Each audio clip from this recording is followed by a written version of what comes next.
Alors, je suis assez content parce que vos réactions après le terrible, il faut être honnête, un terrible constat d'Adrien, c'est comment on a fait pour en arriver là. Parce que manifestement, on est en 2016, devant le fait accompli, alors même que cette question, finalement, l'humanité se la pose depuis qu'elle existe, à la fin de sa propre existence, c'est pas nouveau. Et pour la première fois, dans l'histoire de l'humanité, se pose vraiment la question de la fin de l'existence de l'humanité, puisque pour la première fois, il va se produire un effondrement au niveau mondial. C'est-à-dire que l'humanité a déjà subi des effondrements multiples, hein, ils ont été cités tout à l'heure par Joe. C'est des exemples qui sont bien documentés, historiquement assez bien connus. Bien sûr, les historiens tergiversent et discutent sur la réalité des causes des effondrements, mais les effondrements ont eu lieu. Bon. Sauf qu'ils avaient des échappatoires, c'est-à-dire que nous sommes là, nous avons donc survécu, l'humanité a survécu aux effondrements qu'elle a rencontrés jusque-là. Simplement, les effondrements étaient locaux autrefois. Aujourd'hui, celui auquel on va se confronter, celui qui est probablement déjà engagé, il est global. Donc il a ce potentiel côté définitif. Là, je mets des guillemets, il y a un côté exploratoire ou projectif sur les données qu'on donne. Donc il ne faut pas être catégorique sur l'avenir, parce que l'avenir, tant qu'il n'est pas passé, on ne peut pas le connaître, évidemment. Mais intrinsèquement, il y a un côté potentiellement définitif à ce qu'on va vivre demain. Et moi, je vous propose de réfléchir au temps du changement, c'est-à-dire qu'effectivement, le discours de la décroissance, c'est d'estimer de ce qu'il faut changer pour essayer de vivre au mieux, vivre autrement, sur le plan moral, politique, concret, adaptatif, etc. C'est ce qui nous intéresse, nous, dans le rapprochement entre Adrastia et les décroissances, c'est les réflexions qui sont menées. Et moi, on va réfléchir au temps du changement, c'est-à-dire dans quelle temporalité s'inscrit un changement face à un effondrement, et comment on gère ça. Alors moi j'ai une définition très généraliste de l'énergie, Adrien a tout dit, mais je vais quand même vous exposer ma façon de la dire, cette énergie. Tout ce qui bouge ou va bouger ne le peut ou ne l'a pu que grâce à l'énergie. C'est une synthèse encore plus générale. Si vous bougez votre coude, c'est grâce à de l'énergie. Si vous déplacez un plot dans une pièce, c'est grâce à de l'énergie. Si vous êtes dans une pièce, c'est parce qu'à la place de l'arbre qui poussait ici il y a 70 ans, il y a eu de l'énergie dépensée pour y faire des murs, etc., etc.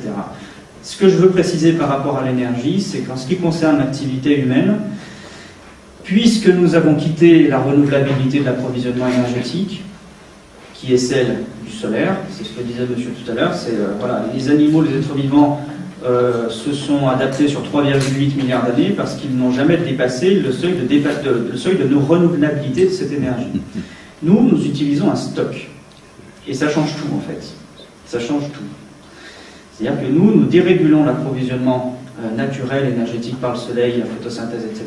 Et nous puisons dans un stock de photosynthèse, hein, puisque l'énergie, les hydrocarbures, c'est de la photosynthèse transformée, qui a été travaillée par la géologie, etc.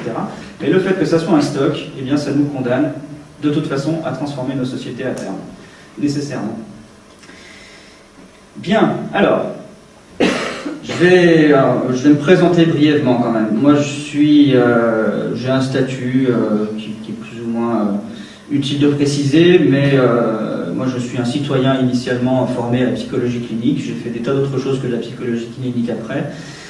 J'ai écrit des bouquins, j'ai mené des réflexions assez théoriques sur l'existence de l'humanité, sur la nature de l'humanité, sa place dans l'évolution. Et puis j'en suis arrivé à me questionner sur le risque d'effondrement, la fin de l'humanité. C'est ce qui m'a motivé à créer l'association Adrastia il y a 2 ans. Et voilà, donc moi je suis, on va dire, un chercheur indépendant, mais ça n'a pas grand sens. Je suis quelqu'un qui se questionne et qui essaie de trouver des réponses, on va plutôt le dire comme ça. Et je m'intéresse en particulier dans mes travaux à la psychologie cognitive et aux neurosciences et aux nouveaux modèles qui sont en train d'être développés depuis 10-15 ans sur le fonctionnement du cerveau. Et il y en a un qui m'intéresse tout particulièrement, c'est le modèle du cerveau probabiliste, la théorie du cerveau probabiliste, qui pose une hypothèse qui est désormais bien vérifiée, expérimentalement. Notre cerveau travaillerait essentiellement à anticiper les événements à venir afin d'économiser du temps et de l'énergie. Alors, je vais le préciser. Mais il faut se rappeler que nous, on est une espèce animale comme les autres, qui a évolué en fonction de son adaptation entre la nourriture et la prédation, c'est-à-dire qu'il faut gérer les approvisionnements et puis gérer la variabilité du monde. Et la variabilité du monde, c'est beaucoup la prédation. On a été chassé. Voilà. On a vécu... oui. Et on a été chassé, et puis donc on a un besoin d'être rapide dans nos réactions, et en même temps on a besoin d'économiser de l'énergie, puisque notre approvisionnement énergétique par l'alimentation il est forcément contraint. On ne peut pas dépasser l'approvisionnement énergétique, sinon on risque de mourir. Donc il faut être vigilant à la prédation, il faut être vigilant à ne pas trop manger ou à ne pas trop consommer, parce que sinon on s'effondre d'un côté ou de l'autre.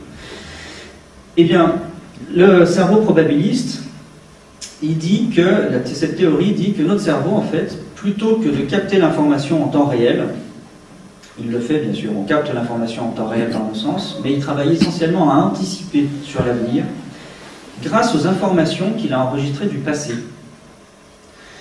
Et ça change beaucoup de choses sur notre façon d'appréhender la réalité. Alors je vais vous dire un petit peu d'où vient cette théorie du cerveau probabiliste. Elle vient d'un pasteur Bayes, Thomas Bayes, qui était du XVIIIe siècle, un pasteur qui essayait en gros de prouver l'existence de Dieu grâce aux mathématiques. Alors, il n'y est pas arrivé. C'est étonnant. Il n'y est pas arrivé, mais il a quand même produit une formule, une équation, qui permet de mathématiser justement la recherche des causes à partir d'une information connue. Alors, un exemple. Vous sortez sur le trottoir, vous sortez de chez vous le matin et vous constatez que le trottoir est mouillé. Vous vous demandez s'il faut aller chercher un parapluie ou si vous pouvez sortir, voilà, et qu'il n'y a pas de problème pour l'avenir. Vous allez chercher dans votre cerveau quelle pourrait être la cause du trottoir mouillé. Et en fonction des informations que vous connaissez de la probabilité qu'il pleuve ou que le cantonnier soit passé, eh bien vous allez faire une réflexion pour comprendre ce que vous avez perçu. Donc c'est ça le raisonnement bayésien, ça s'appelle comme ça, c'est une théorie du cerveau probabiliste, c'est que quand vous mesurez quelque chose sur l'environnement, vous cherchez les causes de ce qui se passe pour pouvoir vous adapter correctement, mais vous les cherchez sur le passé, donc sur le bulletin météo de la veille, ou sur l'heure qu'il est, voilà, sur ce que vous savez de votre mouvement. Si c'est 5 heures du matin, c'est probablement le cantonnier. Si vous avez vu la météo la veille et que c'était annoncé la pluie ou le soleil, vous allez pouvoir comprendre ce qui se passe. Pourquoi le trottoir est mouillé. Alors, un autre exemple du cerveau probabiliste, encore sur la pluie. Vous êtes dehors, une goutte qui tombe. Une goutte qui tombe, elle vous alerte, elle vous dit « je vais mettre la capuche » ou « je vais sortir le parapluie de mon sac ». Mais cette goutte qui vous a alerté, qui a attiré votre attention, elle a été un événement important dans votre action. Elle a eu une valeur importante. Par contre, il va pleuvoir après les milliards de gouttes qui vont tomber ensuite, vous ne vous en occupez plus. Votre cerveau ne travaille plus à percevoir ces gouttes-là. Le cerveau probabiliste, c'est un cerveau qui s'occupe de traiter l'information en fonction de son degré de pertinence. Et les événements qui sont anticipés, c'est-à-dire je sais qu'il pleut, j'ai plus besoin de m'occuper du fait qu'il pleuve, ne sont pas traités par le cerveau. Il va anticiper les événements à venir en fonction de ce qu'il connaît du passé, et il filtre l'information. Quand vous vous promenez dans la rue, vous ne vous occupez pas de percevoir les murs qui sont droits ou le sol qui est horizontal, parce que statistiquement, vous savez que 99,9% du temps, c'est plat pour les trottoirs, ou c'est vertical pour les murs. Les arbres, pareil, 99,9%, ils poussent verticalement, ou à peu près. Donc ces informations-là, on ne les capte plus. Parce que notre cerveau, il marche naturellement. Enfin, tous ce sont des automatismes. En fait, le cerveau bayésien, c'est une forme d'automatisation du fonctionnement cognitif, neuronal, moteur, c'est-à-dire que toutes les actions, en fait, elles sont prévues à l'avance par votre cerveau et vous fonctionnez en automatique pour vous concentrer, en fait, sur l'événement nouveau, ou l'événement impromptu, ou la surprise. Alors, ça c'est la formule. Je ne suis pas mathématicien, j'y comprends rien, moi j'ai compris le concept, mais je ne pourrais pas vous dire comment elle fonctionne. C'est juste une formule qui dit, on mesure un instant X, on mesure le résultat et on essaye de voir quelles sont les causes du résultat. Et sur le plan cognitif, ça a cet effet-là. Vous voyez les formes là, elles sont concaves ou convexes. Et en fait, elles sont ni l'un ni l'autre, elles sont plates, c'est un dessin sur un écran. D'accord ? D'accord. Mais là où c'est très intéressant, c'est que votre cerveau, il vous dit qu'elles sont concaves ou convexes. C'est là où cette théorie m'intéresse particulièrement, c'est que ce que vous percevez est interprété par votre cerveau et mis en forme en fonction de ce que vous savez d'un éclairage vertical qui donne une forme par l'ombrage aux éléments du réel. C'est l'ombre qui est déterminée. Et statistiquement, vous savez que la lumière, elle vient quasiment à 100% du temps d'en haut. Et c'est que depuis qu'on a l'électricité et le feu qu'on sait la faire venir d'en bas, ou les reflets sur l'eau, etc. Mais dans la très grande majorité du temps, elle vient d'en haut. Et donc nous avons évolué depuis que nous existons en sachant que l'éclairage d'en haut fait donner une forme convexe en fonction de l'ombre, ou concave en fonction de l'ombre, etc. Donc ce qui est plat, parce que c'est vraiment plat, je vous assure, et bien en fait votre cerveau l'interprète. Oui. Ok ? Oui. Ça va ? Ça c'est meilleur. Ça c'est meilleur parce que c'est une figure effectivement ambiguë. Elle est ambiguë celle-là. Oui, celle-là est ambiguë, c'est ça. Alors si vous regardez le moyeu, votre cerveau il fait une roue quand même. Oui, bien sûr. Okay. Oui, oui. Si vous regardez le cerclage, votre cerveau il fait une roue quand même. Absolument. Okay. Si vous regardez entre les deux, ou si vous essayez de choper les deux informations parasites, là, la roue ne ça fonctionne marche plus. pas. Votre cerveau il reconstruit une image cohérente à partir des informations, c'est-à-dire qu'il fait une mesure sur le réel, théorème de Bayes, et il essaye d'en trouver les causes les plus probables, et probablement, dans la probabilité qu'une roue comme ça existe est nulle, donc il va vous donner une forme logique, c'est-à-dire la forme d'une roue. Oui, C'est-à-dire que votre cerveau transforme votre perception. D'accord ? Vous savez que la roue elle est absurde là, et il en fait quelque chose de cohérent. Oh. Oui, enfin, l'absurde reste quand même. Ça dépend ce que vous regardez. Si vous focalisez sur votre... voilà, vous voyez ce que je veux dire ? Oui, oui, tout à fait. On sait que l'absurde il est là intellectuellement, mais on sait dans un second temps. C'est-à-dire que si on regarde rapidement la roue, on va capter que c'est une roue. Ah oui. Voilà, c'est ça la question. Pareil, bon, c'est un exemple encore sur les formes convexes ou concaves. En fonction de l'éclairage, on sait que l'éclairage vient à 100% par le haut, donc la forme d'une empreinte, c'est comme ça. On la voit convexe ou concave. C'est un exemple encore plus étonnant. Pourquoi alors ça ? Ça c'est marrant. Ça. L'intérieur. Ah oui, oui, oui. Oui, parce que c'est ou un masque ou une tête, effectivement. C'est ou un creux, celui-là. Ça, on est bien d'accord que c'est l'arrière de ce masque-là. Oui, oui, d'accord. Oui, oui. C'est censé être creux. C'est censé, oui, c'est Simplement, ça. un visage creux, ça n'existe pas. C'est censé être un masque. Là, on voit un masque à droite et on voit une tête à gauche. Ah, alors, ça, c'est l'arrière de ce masque, à droite. C'est pas le moule, en fait, c'est ce masque-là vu de derrière. Donc en creux. Ah, d'accord. Dans l'impression de l'oreille, c'est pas évident. Non. Ah, mais je suis content que vous ne le voyez pas, parce qu'en fait, c'est vraiment ça, c'est vraiment l'arrière de ça. Ah bon? Oui. Ça, c'est un creux, ça. Ah non, mais je ne voyais pas du tout ça comme un creux. Ouais. Je voyais ça comme un relief, mais... Autrement dit, le photographe, il a fait le tour de Chaplin, il l'a pris en photo de derrière, et ça donne ça. D'accord. Ah, il faut se... Alors là, c'est pas évident, hein. C'est pas évident parce que le chapeau, le bord du chapeau qui est éclairé ne donne pas l'impression que c'est un C'est creux. deux choses qui nous troublent ici, c'est l'éclairage et le fait qu'un visage creux, ça n'existe pas.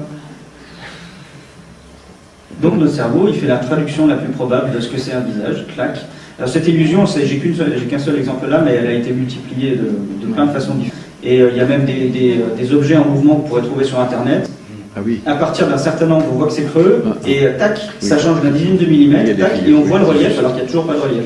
Oui, c'est juste. Parisien qui fait de l'interprétation pour des comme ça, on la voit convexe ou concave. C'est un exemple encore plus étonnant.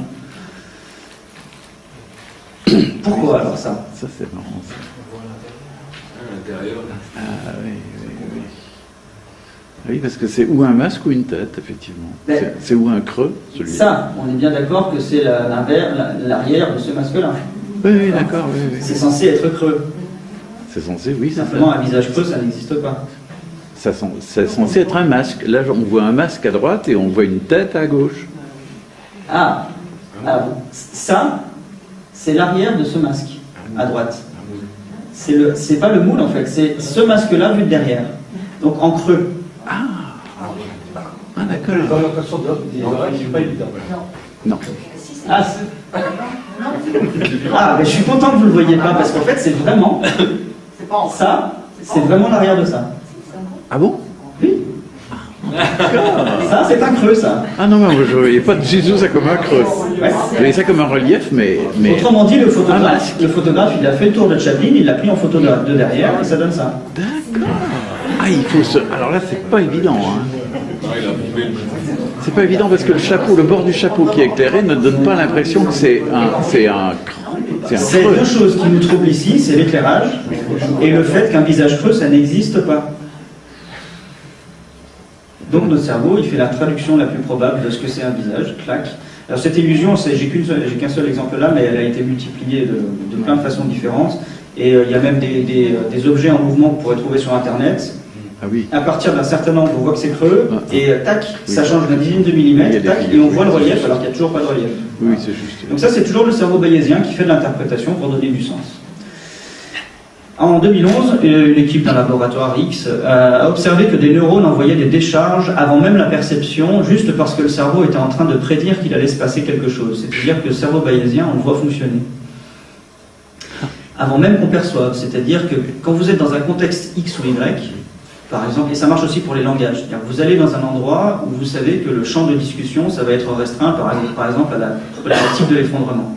Eh bien, vous savez que vous n'allez pas parler aujourd'hui, là, spécifiquement de la reproduction de la loutre au siècle dernier, ici en France. Donc, ce sujet-là a été éliminé parce que si on devait traiter tous les sujets potentiels au même degré, on consommerait beaucoup d'énergie. Je vous parlais tout à l'heure d'énergie. Notre cerveau opère cette stratégie-là pour économiser du temps et de l'énergie. Donc il va focaliser son attention et il va aller envoyer du glucose sur les aires cérébrales qui sont dédiées au traitement d'informations pertinentes par rapport à ce qu'il est en train de faire. Et le reste, il le fait passer en arrière-plan, en automatique, il ne s'en occupe pas. Il économise du temps et de l'énergie. Okay. Donc on a vu, au plus intime du cerveau, des messages nerveux transportant non pas des informations provenant des sens, mais des calculs de probabilité. Voilà. C'est les scientifiques qui le disent. Donc le cerveau bayésien, il est conçu comme une machine probabiliste qui fait constamment des prédictions sur le monde et les actualise en fonction de ce qu'il perçoit, et c'est tout l'objet de notre discussion d'aujourd'hui à propos de l'effondrement. C'est-à-dire qu'on n'a pas du tout besoin naturellement d'anticiper un effondrement, parce que ce n'est pas notre avantage adaptatif, puisque notre avantage adaptatif, c'est de manger et de lutter contre la prédation. D'accord ? Si on devait traiter en permanence, et si on avait dû traiter pendant 3,8 milliards d'années de développement et 500 millions d'années du développement du système nerveux, des informations sur le déclin, ça n'aurait pas forcément favorisé notre évolution. Okay. Donc c'est plutôt quelque chose qui n'est pas fonctionnellement intégré. Nous, on traite ce qui est le plus important. Voilà. Et en plus, ça rejoint exactement la discussion d'Adrien, la présentation tout à l'heure. C'est pour accélérer, pour économiser de l'énergie, donc de l'alimentation, et pour lutter contre les risques immédiats. Et les risques immédiats, c'est la prédation, évidemment. Donc tout ce qui est de faible probabilité, ou tout ce qui est de toute façon immaîtrisable, c'est traité en arrière-plan. C'est pas considéré dans l'adaptation automatique. Donc je reprends ce que disait Adrien, la destruction de l'équilibre écologique vital, la déplétion énergétique, la fin des ressources, mais surtout le déclin. Est-ce qu'on peut l'anticiper si on ne le connaît pas encore? C'est toute la question. Absolument. Voilà. Très bien posé.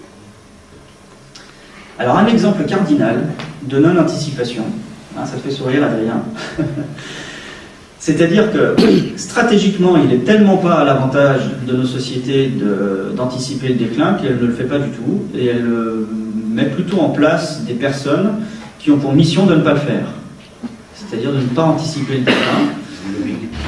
Parce qu'il y a une forme de... non seulement c'est pas anticipé, mais en plus, vu que c'est pas dans notre intérêt, autant ne pas le faire du tout. Cette courbe, ce schéma-là, c'est l'évolution des prédictions de la croissance par le FMI depuis 5 ans. Alors la réalité, c'est la courbe noire, donc la croissance baisse un petit peu, mais enfin, assez nettement depuis 5 ans, on est passé de 4 points à 2 en gros. Mais surtout, les prédictions chaque année consécutive étaient orientées vers le haut, évidemment. Il n'y a aucune anticipation par le FMI d'une chose qui n'est pas acceptable ou qui n'est même pas prévue parce que alors c'est plus fin que ça, c'est-à-dire que le FMI, ça fait 60 ans qu'il voit de la croissance, donc quand il prolonge ses modèles, il ne peut voir que de la croissance. C'est ça le cerveau bayésien. Et il n'a aucun intérêt à y voir autre chose que de la croissance. Et il ne va pas prendre en compte des phénomènes qui sont liés à l'alimentation. Je parle de l'énergie, c'est-à-dire que le FMI ne prend pas en compte la contrainte énergétique dont a parlé Adrien, qui physiquement, c'est-à-dire que la science le sait, physiquement, ne décrit la baisse de la croissance, mais le FMI n'a pas intérêt à le faire. Voilà. C'est plus un exemple qu'autre chose. Alors je vais passer sur un exemple, une autre donnée scientifique qui est sortie en 2014, qui est très très intéressante par rapport à notre handicap, oserais-je dire, sur le traitement du déclin à venir. Cette étude a fait passer des tests à des populations qui avaient hérité de deux types de cultures ancestrales. Alors, quand je dis culture, c'est, on va dire, deux types de techniques. Des techniques appliquées à l'agriculture, à la culture du riz, et des techniques appliquées à la culture du blé. Donc, deux populations issues plutôt, on va dire, d'une culture orientale, qui cultive plutôt du blé, et des populations plutôt occidentales, on va dire, schématiquement, qui héritaient de la culture du blé. Oui, du riz et du blé. Voilà, j'ai confondu riz et blé, mais vous avez compris. Orient, riz, Occident, blé, je schématise, mais en gros, c'est ça. Et il a été constaté que sur le plan cognitif, sur le plan cognitif et social, il y avait de grandes différences pour des personnes qui avaient le même niveau de vie et le même mode de vie, actuellement, mais dont l'héritage était des cultures du riz ou du blé. Et elles avaient hérité de modes de fonctionnement cognitif assez différents l'un de l'autre. Plutôt la coopération pour les héritiers des cultures du blé, du riz, je vais y arriver, et plutôt la non-coopération pour les héritiers de la culture du blé. Plutôt le collectivisme pour le riz, plutôt l'individualisme pour le blé, plutôt la pensée holistique pour le riz, et plutôt la pensée analytique pour le blé. Ça, c'est factuellement des tests de psychologie cognitive. Je pourrais vous les donner, vous me demandez sur le site, je vous les enverrai. Je ne vais pas rentrer dans le détail des tests eux-mêmes, mais pourquoi? C'est ça la question. Pourquoi? Eh bien, il y a un héritage culturel de l'application même de la technique. C'est-à-dire que la culture du riz, c'est une culture qui se fait nécessairement dans la solidarité de tous les intervenants, sur des petites parcelles, avec une coopération très forte entre chaque intervenant pour toutes les parcelles, puisque l'irrigation doit être de bon niveau et régulée sur tout l'héritage, vous voyez la photo, sur toutes les parcelles en strates. Et tout cet ensemble oblige à la collectivité de la technique. D'accord? Oblige à la solidarité. C'est-à-dire qu'il est impossible de faire une parcelle de riz au milieu de toutes les autres en étant individualiste. Ça ne marche pas, puisque tout le monde est impacté, donc il y a une forme de régulation. Donc c'est impossible. Donc des héritiers de cette culture-là ont eu cognitivement une façon de penser qui était beaucoup plus holistique que des personnes qui ont hérité d'une culture du blé. Alors là, pour le coup, vous connaissez, un seul intervenant sur un très grand champ sur son tracteur suffit à faire 3, 4, 10 000 hectares. Et il n'y a pas besoin de savoir ce que fait l'autre dans son voisin, parce que de toute façon, on a isolé le champ et qu'on fait telle espèce de blé là, telle espèce dans l'autre, et que ça n'a pas d'importance de collaborer ou pas. Okay.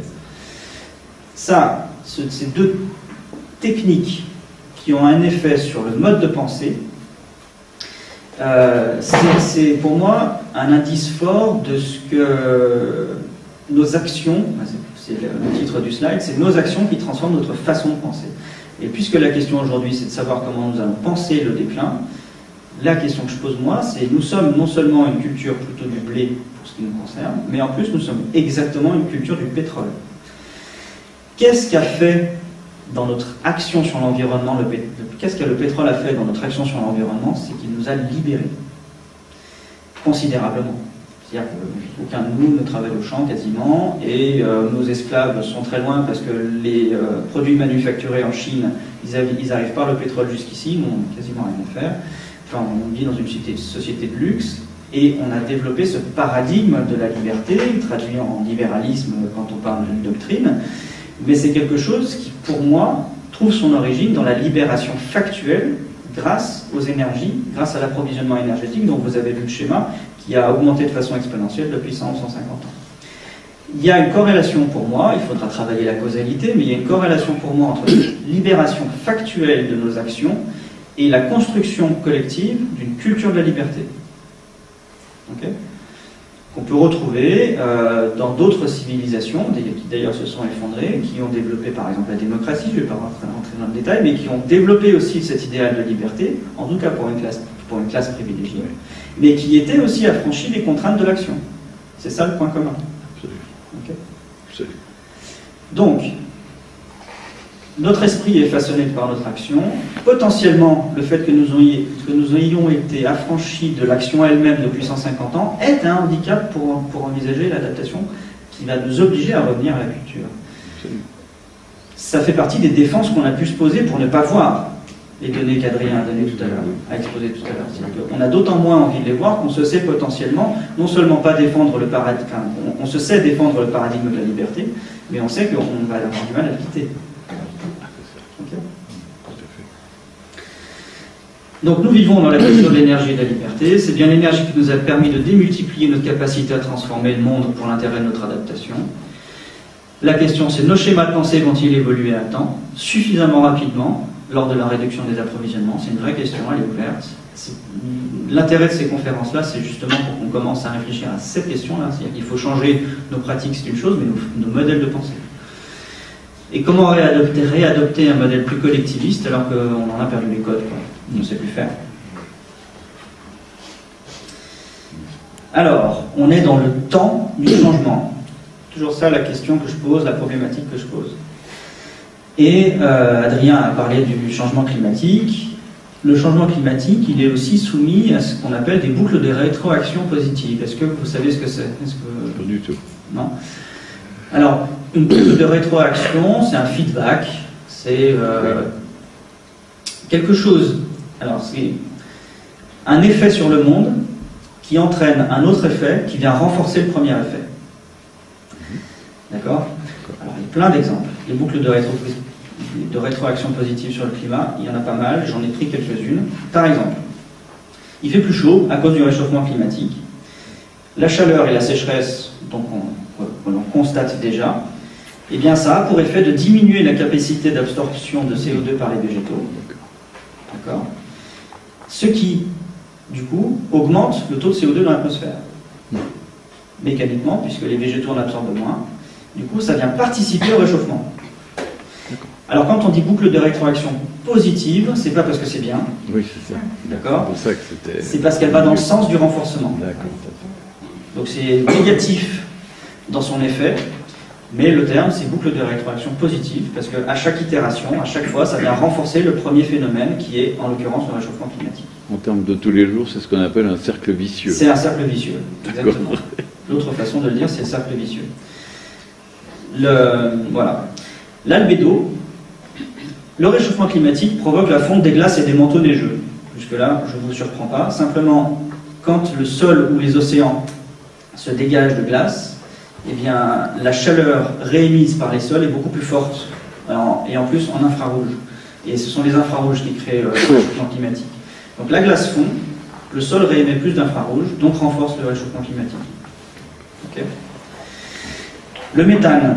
Alors le méthane, c'est le produit de la dégradation des êtres vivants, en particulier des végétaux, qui est un gaz, donc il n'est pas stocké tel quel, mais là, les cadavres, on va dire, des végétaux, etc., se dégradent dans le sol, puis il se trouve qu'ils sont soit gelés, soit enterrés profond sous les océans, etc., mais ils étaient stables depuis très longtemps. Le réchauffement climatique va par exemple faire fondre une partie des terres au nord de la Russie, en Sibérie ou en Alaska, etc., dans le nord, au Groenland, etc., et va déstabiliser ces végétaux enfouis, les dégeler, et en fait va remettre en action des bactéries qui vont reconsommer tous ces végétaux-là, et en fait ce processus-là émet énormément de méthane. Alors j'ai mis un point d'interrogation, parce que j'ai fait mon slide il y a 3 jours, et en fait, l'article qui confirme que la boucle de rétroaction positive est engagée au méthane, et il est sorti hier ou avant-hier. Un bilan de 50 études sorti dans Nature, c'est-à-dire que cette question du méthane, le méthane est un gaz à effet de serre 4 fois plus puissant que le CO2, 25 fois. Voilà. Ce méthane-là, ça fait des années qu'on le soupçonne d'être un risque énorme. Le GIEC n'avait pas les moyens de l'intégrer dans ses calculs. Donc n'en parlait pas, ou plutôt faisait un bref paragraphe à la fin de ces rapports pour dire qu'il y a un risque sur le méthane, mais on ne sait pas. L'article qui fait la synthèse de 50 études est sorti il y a 2 jours en disant il y a 200 milliards de tonnes de carbone qui vont potentiellement sortir du carbone ou CO2 qui vont sortir du sol par le simple fait de la boucle de rétroaction positive de la fonte des glaces et du permafrost. Alors, ça va rester un point d'interrogation encore un moment. On a 1000 milliards de tonnes de battements, de possibilités pour rester hypothétiquement en dessous des 2 degrés. En tout cas, c'est le chiffre qui est avancé par le GIEC. On avait 1000 milliards de tonnes, mais il y en a déjà un 5e qui sont prévus comme étant consommés ou voilà, émis de toute façon par le méthane du pergélisol. Boucle de rétroaction positive. Encore une autre, la vapeur d'eau, plus il fait chaud, plus il y a de vapeur dans l'air, et plus la vapeur retient la chaleur. Voilà. Le réchauffement des océans diminue leur capacité d'absorption de CO2. Les émissions de CO2, c'est la vie en fait tout le temps, mais il y a un cycle qui est très fortement amorti par les océans, qui réabsorbent une très grande partie du CO2. Mais en fait, plus l'eau est chaude, moins elle le fait, donc plus ça laisse de CO2 dans l'atmosphère, donc c'est encore renforcer le réchauffement. J'ai mis des pointillés parce qu'il y en a beaucoup, des boucles de rétroaction, etc. Les boucles de rétroaction positive, elles créent un décalage temporel. C'est ça la problématique que je voulais soulever. C'est-à-dire que ce qui est engagé par le réchauffement climatique depuis qu'il est vraiment visible, Adrien le disait tout à l'heure, ça arrivera demain, mais ce décalage temporel, il est irréductible. C'est-à-dire que les processus sont autonomes. Donc on arrive en 2016 en constatant, avec notre cerveau bayésien, un résultat, dont il faut aller chercher les causes dans le passé, sachant que dans le passé, des choses se sont enclenchées sur lesquelles nous n'avons déjà plus moyen d'agir en 2016, et dont les résultats vont être plus tard. C'est ça une boucle de rétroaction positive, et c'est ça qui forme pour moi un piège, c'est-à-dire qu'on a traité l'information toujours en retard, et les résultats de la plupart de ces informations arriveront demain.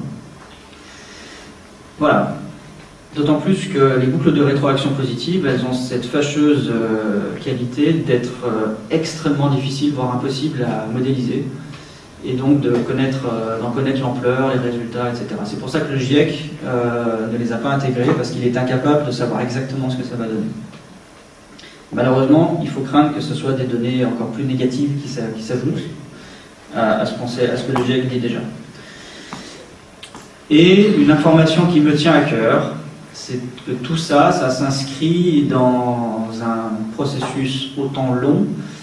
On a parlé de CO2, fortement impacté par les boucles de rétroaction positive, mais le CO2 lui-même ne réchauffe pas instantanément le climat.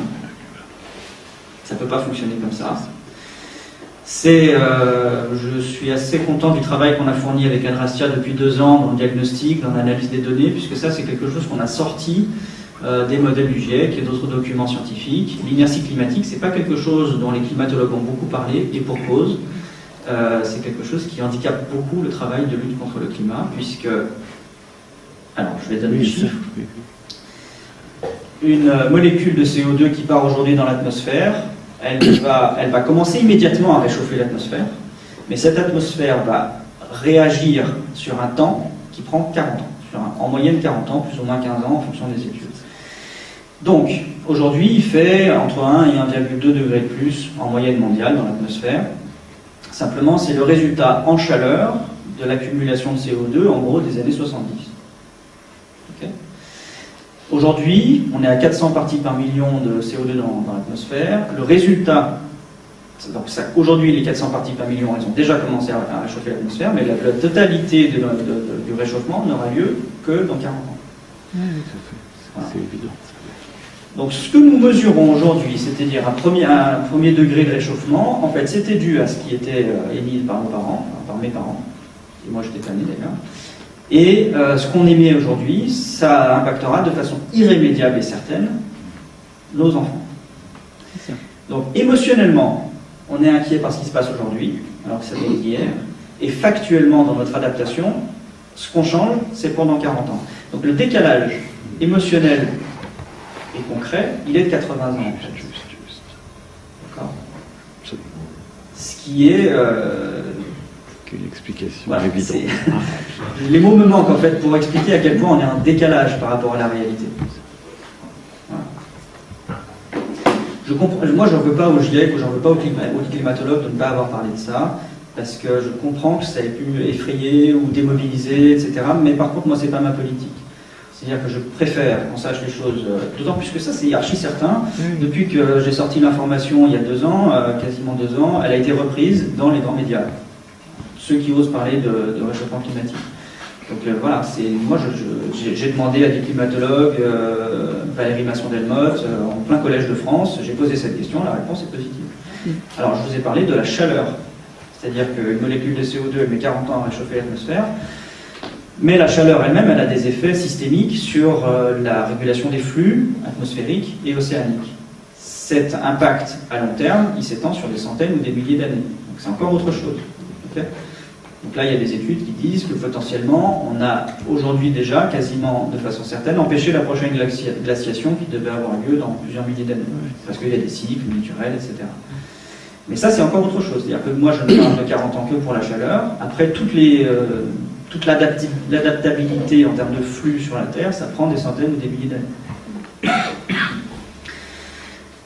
Pour l'adaptation, encore un truc très important, il y a une très grande inertie industrielle et économique. C'est-à-dire qu'on prend une décision politique, alors déjà on sait avec nos cerveaux bayésiens que de toute façon la décision elle a été prise bien après les causes, voilà, parce que c'est comme ça. Mais en plus, pour mettre en place quelque chose qui fasse changer nos comportements, bah, c'est pas tout de suite quoi. Alors je prends l'exemple d'une pâte à tartiner chocolatée avec de l'amande dedans qui est pas trop mauvaise. Et vous savez que la recette a changé il y a quelques années et qu'on a rajouté beaucoup d'huile de palme dans la recette de ce produit addictif. Lorsque le fabricant a voulu changer la recette, en fait, il avait déjà changé le marché de l'approvisionnement en huile de palme et il avait fait une prospective sur la possibilité de changer le marché parce qu'il n'allait pas se lancer dans un changement de recette sans savoir s'il allait pouvoir s'approvisionner. Donc, il y avait un calcul, je ne veux pas parler, je ne suis pas du tout complotiste, c'est pas du tout un calcul malveillant, à mon avis, c'est plutôt un projet économique. Alors après, on va discuter de ça, mais ce n'est pas le sujet d'aujourd'hui. Je veux parler juste de l'inertie, c'est-à-dire que avant que le consommateur constate dans son produit que la recette a changé et qu'elle est à l'huile de palme, eh bien le marché de l'huile de palme, lui, il est déjà développé depuis très longtemps. Okay. Et le problème, c'est que ça génère un verrouillage, c'est que les pays qui ont transformé leur agriculture pour produire de l'huile de palme ont créé un marché, une économie qui est faite sur l'huile de palme. Donc avec des gens qui se nourrissent à l'huile de palme, qui se nourrissent à l'économie de l'huile de palme. Donc oui, il faut changer ce modèle économique-là parce qu'il est terrible pour l'environnement, pour les forêts, etc. Mais aujourd'hui, le changer a posteriori, ça se heurte aux intérêts économiques des pays qui ont été dévastés, parce que eux, bien, ils ont aussi besoin de se développer, et que nous, on leur achète de l'huile de palme à un prix X, certes pas assez élevé, on pourra en discuter, mais c'est une inertie, c'est-à-dire que c'est trop tard par rapport à leur intérêt à eux. Okay. Donc les consommateurs ne réalisent que très longtemps après que la recette a été modifiée, voilà, et modifier a posteriori tout un processus de production qui fait vivre beaucoup de monde est très difficile. Les pays exploités eux-mêmes s'y opposant pour des raisons économiques, c'est ce qu'on constate, c'est qu'il fait beaucoup de politiques contre l'huile de palme, mais c'est finalement les pays eux-mêmes qui ne sont pas forcément d'accord, alors que même qui constatent que les forêts sont détruites, brûlées, en Indonésie c'est juste catastrophique, c'est apocalyptique, mais eux aussi verrouillent parce qu'ils ont des intérêts. Donc, en résumé, la destruction de l'environnement a eu lieu depuis longtemps lorsque le public s'en rend compte et revenir en arrière est verrouillé par les intérêts à court terme, évidemment, d'humains qui bénéficient du commerce numérique. On va parler brièvement du recyclage. C'est un concept un petit peu plus technique, mais important. Alors, le recyclage, c'est quelque chose qui est à la base de modèles de société de demain qui pourraient nous faire économiser de l'énergie, prolonger le développement de certaines technologies. Voilà, puisqu'on parlait du cuivre tout à l'heure, c'est bien, j'ai pris un exemple avec le cuivre. On va manquer de cuivre en termes d'extraction dans quelques dizaines d'années, 2025 pour le pic. Donc on se dit qu'on va pouvoir le recycler, il faut le recycler. Très bien. Simplement, comme vous l'avez vu dans les courbes que Adrien vous a présentées, l'économie elle s'est développée au cours des 100 dernières années. C'est-à-dire qu'il y a 40 ans, 30 ans, 20 ans, on consommait un volume X de cuivre, et le cuivre, il reste dans l'infrastructure, ou il reste dans les besoins, il est utilisé pendant 10, 20, 30, 40 ans. Donc il n'est pas recyclable instantanément. Il faut attendre qu'il soit jeté. Okay. Donc il y a cette inertie-là, c'est-à-dire que le cuivre qu'on peut recycler, c'est pas le cuivre qu'on vient de produire, c'est le cuivre d'hier. Simplement, la quantité de cuivre produite dans les années 70 ou 80, même si on pouvait la recycler à 100%, c'est déjà pas le cas, je ne vais pas rentrer dans le détail, mais ça c'est déjà pas le cas. De toute façon, en quantité, puisque la société a monté, a consommé de plus en plus de cuivre, ce volume des années 70 ne correspond pas du tout aux besoins d'aujourd'hui. Pas du tout. Donc là, il y a un effet d'inertie sur le recyclage, évidemment. Alors, avec un taux de recyclage de 60%, on injecte en 2015 dans le système 4 millions de tonnes de cuivre recyclé, soit grosso modo 60% des 6 millions de tonnes qu'on produisait il y a 40 ans en 75. C'est déjà pas mal, 60%, on peut se dire que c'est bien. Mais à cause de la croissance continue de notre demande, on en consomme aujourd'hui 16 millions, donc on est loin du compte, et non pas 6. Et du coup, il nous faut extraire encore 12 millions avec un recyclage qui est censé être plutôt bon. Donc malgré le recyclage qui nous a permis de gagner un tout petit peu de temps, ça ne modifie pas du tout la logique extractive fondamentale de l'économie. Et alors, c'est un phénomène d'inertie sur le recyclage. C'est valable pour toutes les autres ressources, au-delà des phénomènes dispersifs, c'est-à-dire que même si on pouvait recycler sur le plan énergétique 100% du cuivre, de toute façon il est trop dispersé dans la société, trop perdu. Voilà, je fais appel là aux travaux de Philippe Iwix sur les léothèques, etc. Le recyclage n'est jamais optimal et en plus il se heurte à une question de temporalité et de développement d'économie. Alors, complexification et énergie, je discutais avec quelqu'un tout à l'heure qui me demandait un petit peu si on résolvait les problèmes énergétiques, est-ce qu'on se maintiendrait? Et en fait, même si on avait un approvisionnement d'énergie stable et de grande ampleur, nos sociétés naturellement s'auto-intoxiquent ou s'auto-polluent en fait, même sur un fonctionnement stable. Ce qui a permis à nos sociétés d'évoluer, de se développer, alors qu'elles polluaient déjà initialement. La pollution, je ne sais pas si vous êtes au courant, mais dans les années 50, il y avait à Londres un smog tellement opaque et tellement mortifère qu'il a fait des dizaines de milliers de morts sur 3 ou 4 jours. Parce qu'il brûlait du charbon considérablement juste à côté de Londres, etc. Donc, les pollutions auto-intoxicantes, la société techno-industrielle en génère tout le temps. Ce qui a permis à Londres de s'extraire de ce problème-là, c'est un approvisionnement énergétique perpétuel et en croissance qui lui a permis d'éloigner les zones de production, de changer, de transformer le monde et de résoudre le problème, de déplacer le problème. C'est ce qu'on a fait depuis 150 ans. On a déplacé les problèmes, on les a mis plus loin, en Afrique, en Inde, en Chine, etc. Toute la pollution que la Chine vit aujourd'hui, c'est celle qu'on n'a plus chez nous, puisque c'est eux qui fabriquent nos produits industriels. Mais ça, c'est grâce à un apport d'énergie supplémentaire chaque jour. Donc, c'est l'apport d'énergie lui-même qui vient réparer les problèmes qu'on génère. Okay. Si on a une société avec un approvisionnement énergétique stable, mais la pollution, elle a une propriété qui est différente, c'est qu'elle s'accumule, comme le CO2 dans l'atmosphère. Donc, un approvisionnement énergétique stable ne peut pas lutter contre un problème qui est cumulatif. D'accord ? Donc ça, c'est un verrou adaptatif qui est inéluctable même en cas d'approvisionnement stable, et on a vu avec Adrien tout à l'heure que l'approvisionnement stable, ça n'arrivera jamais. Okay.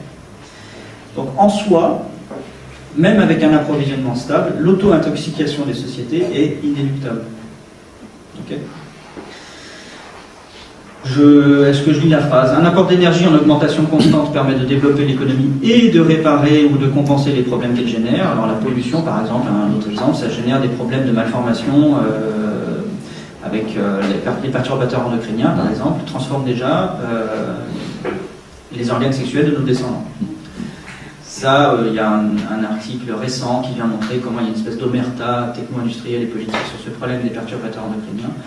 Mais c'est un facteur d'auto-intoxication qui est lui aussi cumulatif. C'est-à-dire que les perturbateurs endocriniens, ils ont plein d'effets cumulatifs, des effets cocktails, et puis ils sont dispersés dans l'environnement et ils ne vont pas partir comme ça. Donc par exemple, tout ça pour dire que le système de santé, qui n'a pu se développer que grâce à un approvisionnement énergétique en croissance, permet de réparer ou compenser. C'est-à-dire que moi j'ai des amis qui ont des enfants, qui ont eu des malformations, qui se sont fait opérer. Et ça n'est possible que dans un système de croissance où la médecine reste performante à long terme. Ça ne sera pas le cas en dépression énergétique. Entendu? Donc c'est valable pour la santé, pour n'importe quel service rendu à la société, etc. L'énergie ne peut compenser éternellement l'auto-intoxication de nos sociétés. Allez, je parle encore de complexification. Tainter, dans l'effondrement des sociétés complexes, donne plein d'exemples de sociétés, de civilisations qui se sont effondrées. Alors là, juste un résumé pour montrer en quoi, juste pour rester adapté, de toute façon, à terme, les sociétés s'auto-intoxiquent. Alors, Tainter le montre avec l'exemple des Sumériens qui se sont effondrés. C'est pas Tainter que je cite directement, c'est quelqu'un qui a résumé et synthétisé son propos sur l'exemple des Sumériens. Oui, alors, on complexifie toujours plus jusqu'au roman décroissant. Et alors, comment ça se passe la complexification? Si les récoltes périclitent parce que les pluies sont irrégulières, bon, ce qui arrive à toutes les sociétés, parce que la variabilité, c'est la nature même de l'environnement. La stabilité de l'agriculture, ça n'a jamais existé, sauf avec plein de pétrole, mais c'est artificiel. Bref. Alors, pour compenser les pluies qui sont irrégulières, on fait des canaux d'irrigation. Très bien. Mais ils s'envasent. Ça, c'est la nature, c'est comme ça. Et donc, il faut organiser des équipes de curage. On compense, on répare. L'équipe de curage, c'est de l'énergie, puisqu'il faut faire des choses, il faut agir. Lorsque l'amélioration du rendement des cultures autorise une population plus nombreuse, il faut construire davantage de canaux. C'est normal. On a fait des canaux, on a une meilleure alimentation, il y a plus de gens qui vivent, donc il faut faire d'autres canaux. C'est logique. Quand l'étendue du réseau de canaux ne permet plus de se satisfaire de réparations ponctuelles, donc on a une augmentation de complexité qui ne permet pas d'envoyer quelqu'un comme ça juste quand il y a un problème, il faut organiser une structure d'intervention. Il faut mettre en place une bureaucratie de gestion. Parce qu'on ne peut pas organiser des systèmes d'intervention comme ça, de façon hasardeuse ou de façon trop improvisée. Il faut gérer, il faut structurer. Il faut la financer. Mais pour la financer, l'argent n'apparaît pas à partir de rien. Donc les sociétés, ce qu'elles ont fait jusqu'à présent et toujours, c'est le côté systématique qui est intéressant, c'est qu'elles ont levé des impôts. Le schéma est tellement caricatural qu'il en est d'une pertinence incroyable. Elle impose sur l'impôt chez les personnes, surtout quand il augmente, les gens ne sont pas très contents. D'accord? Donc ils se plaignent. Et il faut créer des inspecteurs des impôts, il y a un système de comptabilité des sommes perçues, etc., etc., etc. Et ce fonctionnement-là est tellement naturel dans le sens où il est nécessaire et vu systématiquement dans chaque société qui s'est auto-complexifiée, qu'on a de fortes chances de penser. Il y a de fortes chances qu'on soit exposé au même problème aujourd'hui à l'échelle planétaire, comme on disait tout à l'heure. Allez, pour la route.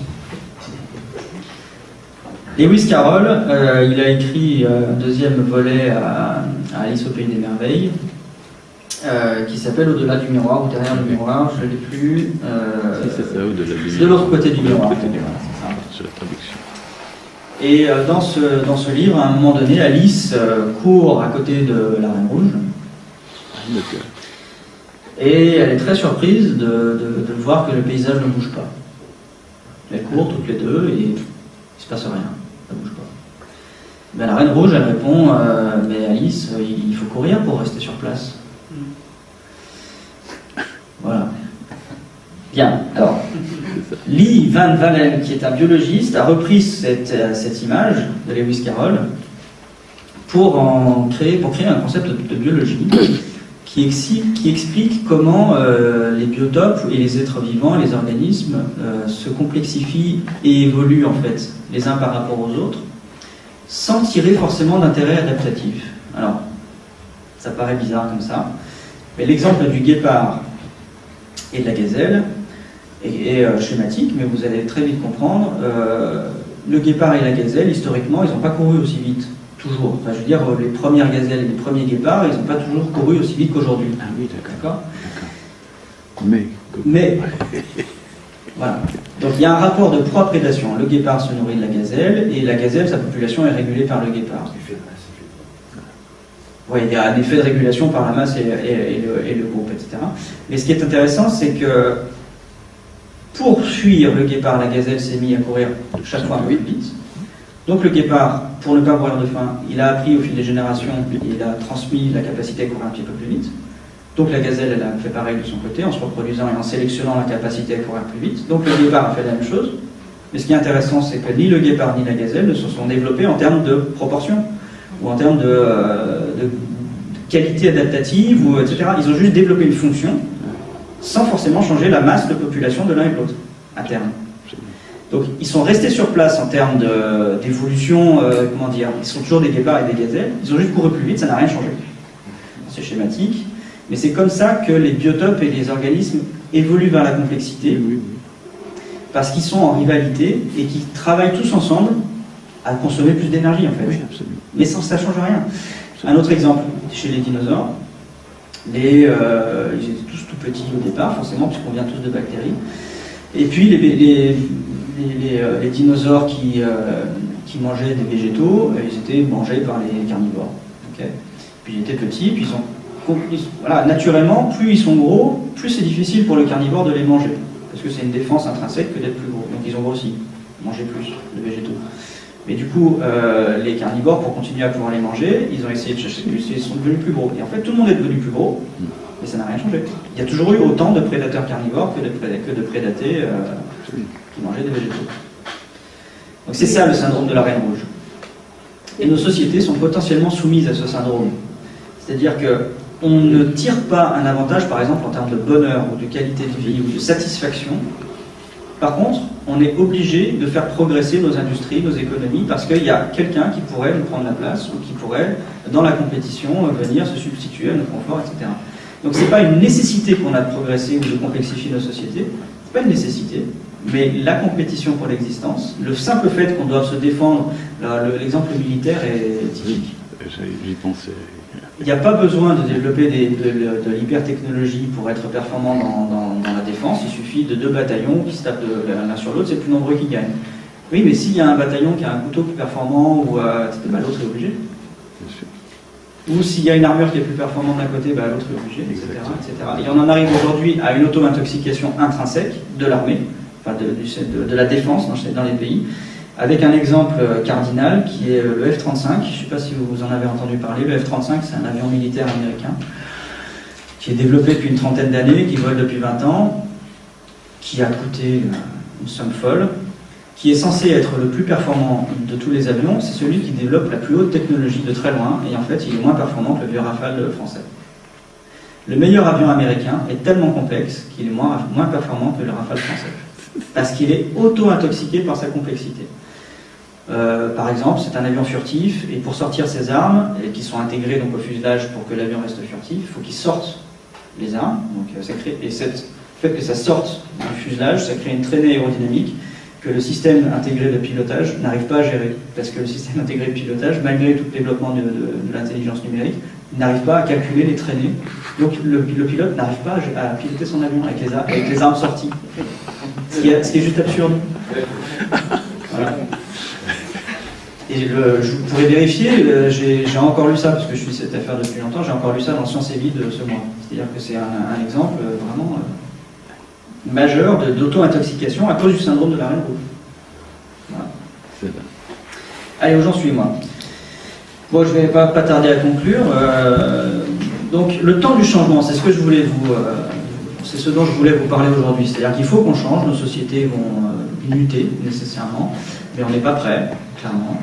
En plus, les raisons du changement, les causes, elles étaient hier, donc on peut non seulement pas les résoudre, mais en plus, de toute façon, c'était hier. Donc on est engagé dans un processus global avec des capacités cognitives, des capacités de réflexion qui sont toujours en retard sur ce qui se déroule. Donc, ma conclusion c'est ça, donc le défi est d'autant plus grand. C'est-à-dire que le travail d'Adrastia, c'est de diffuser cette information-là en prenant en compte tous les handicaps cumulés qu'on a sur le plan cognitif, intellectuel, sensible, émotionnel, etc., pour éviter les facteurs d'emballement. C'est-à-dire que, on en parlait tout à l'heure sur le plan politique, quand on est exposé à l'accumulation de tous ces facteurs de frustration, parce que du coup, on est dépassé par les événements, le premier réflexe qu'on a, c'est d'aller dire que c'est la faute d'un autre. Donc je rejoins Adrien sur ce qu'il disait, on va aller taper sur la première communauté qu'on va désigner coupable.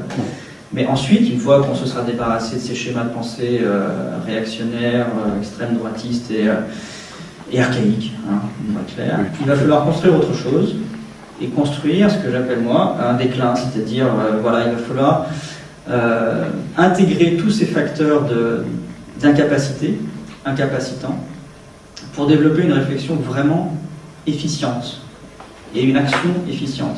En résumé, tout ce qu'on sait, tout ce qu'on fait déjà, c'est-à-dire permaculture, monnaie locale, révolution démocratique, etc., il fallait le faire hier pour éviter l'effondrement, on ne l'a pas fait, donc voilà, il faut le faire vraiment maintenant. On n'a plus le choix. Quel est ce dernier slide? Donc on a toujours un temps de retard, l'approvisionnement en énergie va se réduire, on négocie collectivement à propos d'une perspective environnementale et économique qui est engagée, irréversible, auquel on réagit qu'a posteriori et chaque jour avec moins de moyens de résoudre les problèmes. Ah oui, ça c'est la forme de la courbe typique d'un effondrement. C'est-à-dire que l'auto-intoxication, le retard dans le traitement, l'approvisionnement énergétique qui réduit, en fait, ça fait que le développement des sociétés ne suit pas une parabole, ne fait pas une courbe symétrique, même si ce n'est pas une parabole, ça ne fait pas une croissance avec un plateau et une descente régulière avec la même forme, c'est nécessairement intrinsèquement plus rapide. À cause de tout ce que je vous ai cité jusque-là. Et donc ça, c'est le travail d'Hugo Bardi qui appelle ça la falaise de Sénèque. Je vous lis la citation dont il s'est inspiré. « Ce serait une consolation pour notre faiblesse et nos œuvres si toute chose devait périr aussi lentement qu'elles adviennent, mais il est ainsi, la richesse est lente et le chemin de la ruine est rapide. » Voilà. Les Romains ont toujours pensé ça. Les Romains ont toujours pensé ça. L'ascension vers le Capitole est longue, mais la chute sur la roche tarpéienne, c'est tout de suite. Exactement. Voilà. Et ah oui, si je voulais... Est-ce qu'on a le temps? Combien de temps on a encore, s'il vous plaît? 3 quarts d'heure. Tout le temps qu'on veut. Jusqu'à 6 heures, on a la salle. D'accord, très bien. Alors, je vous propose de réfléchir sur une phrase. Qui est, alors je vous ai dit au tout début de mon intervention, moi je développe des modèles de compréhension de l'humanité, j'essaie de voir quelle est sa place dans l'évolution, pourquoi elle est incapable de résoudre ses problèmes, comment elle va droit dans le mur sans s'en rendre compte, etc. Donc, voilà. Et la synthèse de mes travaux pourrait se résumer dans cette phrase-là. Tous les plaisirs, tous les avantages de l'humanité sont toujours pris à quelque chose et à quelqu'un il y a quelque chose, dans l'espace et dans le temps. Alors on va décliner un petit peu chaque segment de phrase. Alors je ne vais pas trop épiloguer sur les plaisirs, parce qu'on rentrerait dans des considérations émotionnelles ou de satisfaction ou d'égoïsme qu'on connaît tous, mais voilà, on prend plaisir à exister. On est une espèce qui a cette capacité supplémentaire à jouir un peu de son existence. Mais c'est important. C'est très important, mais je ne voulais pas rentrer trop dans ce champ-là pour l'instant. Mais c'est évidemment très important. Je pense même que c'est le moteur même de notre existence particulière. Parce que même la notion de plaisir et d'avantage, c'est une notion très complexe. Exactement. Alors, pour prolonger ça, on pourra en discuter tout à l'heure, effectivement, mais moi, mon travail, c'est d'essayer de comprendre le lien entre l'énergie, donc la thermodynamique, et les émotions. Et je pense que ce lien est faisable, dans le sens où nous sommes héritiers de fonctions de recherche d'une qualité d'adaptation qui passe par la modification de l'état intérieur, donc les affects. Mais chez nous, les affects sont complexes et ils prennent souvent la forme d'émotions, mais c'est le même mouvement, c'est-à-dire que les émotions nous attirent vers une direction d'adaptation, d'évolution, etc. Et potentiellement que ces émotions-là sont ce qui nous motive à consommer toujours plus d'énergie. Voilà. Ce serait pour moi le modèle de piège dans lequel l'humanité se serait trouvée, et pour des raisons évolutives. Voilà. Je fais une petite parenthèse. Tout mon travail n'est absolument pas un travail de légitimation du développement de l'humanité et de la destruction de l'environnement. Parce qu'on m'a fait cette accusation-là, je la réfute évidemment. Mon travail, c'est exactement celui d'un chercheur, c'est de diagnostiquer, analyser, pour voir ce qu'on peut faire avec le résultat. D'accord ? Ça n'est pas dire on détruit les êtres en pied à faire. Pas du tout, c'est pas ça mon discours. On a été tenté par nos plaisirs à manger de la viande, ça a pour résultat de la destruction des mammifères. Maintenant, on sait ça, il faut corriger. Ok ? C'est plutôt ça mon discours. Donc les avantages par rapport aux autres êtres vivants, c'est qu'on s'habille, c'est qu'on vit dans des maisons, on a éloigné les problèmes de variation climatique. La météo, c'est un problème quand on sort dehors, mais chez nous, c'est tempéré, on a des clims, on a des chauffages, etc. C'est ça les avantages de l'humanité. Mais les avantages de l'humanité, un radiateur, un vêtement, une tuile sur son toit, une voiture. Vous savez bien qu'il y a 200 000 ans ou 800 000 ans, quand l'humanité a commencé à maîtriser le feu, 800 000 ans, il n'y avait pas de voiture, il n'y avait pas de radiateur disponible dans la nature comme ça. Il a fallu prendre à l'environnement les ressources et les transformer pour créer tout ça. Donc tous les plaisirs, tous les avantages de l'humanité sont toujours pris à quelque chose, mais à quelqu'un aussi, parce que historiquement on est toujours fait par de l'esclavage, d'accord, jusqu'au pétrole, où on a réduit l'esclavage parce qu'on avait un substitut. Et à quelqu'un, on verra plus tard, parce que intrinsèquement, ce qu'on a fait génère des problèmes d'auto-intoxication, de complexité, qui se décalent dans le temps. D'accord ? Donc tous les plaisirs, tous les avantages de l'humanité sont toujours pris à quelque chose, effectivement à l'environnement, mais à quelqu'un aussi, à terme, parce que ce quelqu'un va devoir assumer le prix de ces transformations, un jour. Obligatoirement. Ça, c'est de la thermodynamique. On a consommé toute l'énergie qui nous permet d'avoir ce niveau. C'est évident. Donc, à un moment donné, il n'y en aura plus. Donc, quelqu'un va ne pas pouvoir avoir le mode de vie qu'on a aujourd'hui. C'est obligatoire. Dans l'espace et dans le temps. C'est de la base. Voilà. Donc, dans l'espace, physiquement, parce que dans la nature, on a pris, donc on a détruit, on a délocalisé, on a fait nos industries en Chine plutôt qu'en France, parce qu'on trouvait ça vachement plus fun d'avoir de beaux jardins, de belles forêts et des parcs naturels, et puis qu'eux, ils se tapent toute la destruction. En Chine, la moitié des rivières a disparu. La moitié des rivières a disparu pour fabriquer des jeans. Okay.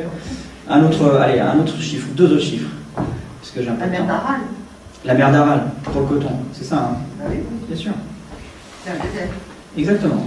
Mais parce qu'on a délocalisé notre production. Voilà. Donc dans l'espace, on a délocalisé, et dans le temps, parce qu'effectivement, de toute façon, quelqu'un va payer dans le temps le prix de ce qu'on a fait aujourd'hui. Les deux chiffres dont je voulais parler, c'était le développement. Alors, je vais vous faire travailler votre imaginaire. Vous voyez les États-Unis, vous voyez la phototype des États-Unis, c'est la grande ville avec ses grandes tours, la mégapole hyper étendue, des millions de gens concentrés en un seul endroit. Ça dépend où. Donc il y a des milliards de tonnes, des millions de tonnes de béton pour construire tout ça, des autoroutes à foison, etc. Du béton, quoi. Okay. Entre 2011 et 2013, oui, ok. Entre 2011 et 2013, donc vous avez les États-Unis, toute l'étendue du territoire, toutes les villes construites, etc. Entre 2011 et 2013, la Chine a produit plus de béton que tous les États-Unis en 100 ans. En 2 ans. En 2 ans. D'accord ? Pour vous donner un peu un chiffre sensible sur l'accélération, c'était entre 2011 et 2013, pour vous dire à quel point les choses vont très vite. Un autre chiffre qui rejoint la disparition des mammifères, des vertébrés, pas des mammifères, oui, enfin des vertébrés, dont Adrien parlait tout à l'heure. Vous avez vu qu'on a décimé les vertébrés naturels et qu'on les a remplacés par des vaches, des cochons, des moutons, des poules, etc. Aujourd'hui sur Terre, alors je vais vous refaire travailler votre imaginaire, vous voyez un paon, vous voyez une grive, vous voyez un merle, vous avez tout cet imaginaire-là, tous ces oiseaux-là, vous les avez en tête. Je sais pas, un toucan, un perroquet, des animaux sauvages. Aujourd'hui sur Terre, il y a plus de poulets que tous les autres oiseaux. Ah oui, D'accord ? Ah oui. Ça, c'est assez vertigineux. Plus de vaches que de chevreuils. Eh oui. Et tous les oiseaux que la création a fait vivre, ils ont été décimés et remplacés par des poulets. Il y en a plus que dans l'ensemble de tous les autres oiseaux. Voilà, bon allez, je vais conclure là-dessus. Donc je ne reviens pas sur le schéma du Midos, mais il rejoint ce qu'on a évoqué jusque-là. Et donc nous, on a, après tous les oxymores qu'on a vécu jusque-là, le développement durable, la croissance verte et toutes ces choses impossibles, et ben on en propose un autre, qui est peut-être impossible aussi, mais qui nous motive à relever le défi, c'est qu'il faut construire un déclin, c'est-à-dire qu'on n'a pas le choix, donc il faut mettre en place la relocalisation par anticipation autant que possible, et maintenant qu'on sait, et bien mettre en place la décroissance. Voilà. Le gros problème dans ça, c'est le mot tous. La vie tous.